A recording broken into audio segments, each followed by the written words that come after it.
आज मैं श्रीमद् भगवद गीता अध्याय 2 का 36वां श्लोक लेता हूँ। श्लोक संख्या 36। अवाच्यवादांश्च बहून् वदिष्यन्ति तवाहिताः निन्दन्तस्तव सामर्थ्यं ततो दुःखतरं नु किम्। भगवान श्री कृष्ण अर्जुन से कहते हैं कि तब अहिता, तो माने तुम्हारे, अहिता माने शत्रु, तुम्हारे जो शत्रु लोग हैं वे तव सामर्थ्यम निंदन्तः, तुम्हारे सामर्थ्य की निंदा करते हुए, तुम्हारे शत्रु तुम्हारे सामर्थ्य की निंदा करते हुए बहून अवाच्यवादान वदिष्यन्ति, बहून माने बहुत से, अवाच्यवादान न कहने योग्य वचनों को, वदिष्यन्ति माने कहेंगे। तुम्हारे शत्रु लोग तुम्हारे सामर्थ्य की निंदा करते हुए, पहले तुम्हारे शत्रु लोग क्या करेंगे, तुम्हारे शक्ति की, तुम्हारे सामर्थ्य की निंदा करेंगे।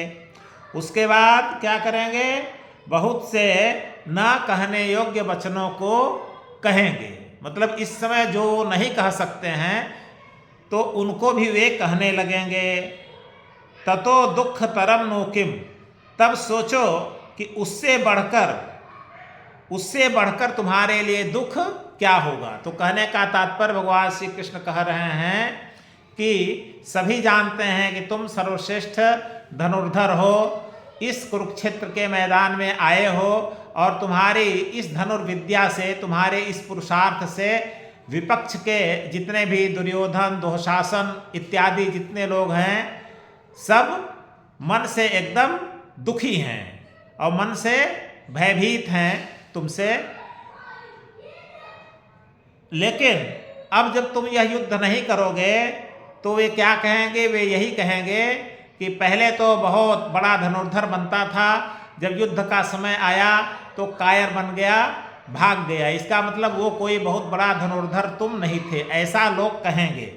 तो जब तुमको ऐसा लोग कहेंगे तो उससे बढ़कर तुम्हारे लिए दुख क्या होगा। मतलब कोई बहुत योग्य व्यक्ति को लोग अयोग्य कहने लगे तो योग्य व्यक्ति को तो बहुत बड़ा दुख लगता ही है, और तुम सबसे योग्य हो, सबसे योग्य धनुर्धर हो, और बाद में तुमको यही दुर्योधन दुःशासन कहेंगे कि नहीं ये तो कायर था, ये तो हिजड़ा था, यह सबसे योग्य धनुर्धर नहीं था।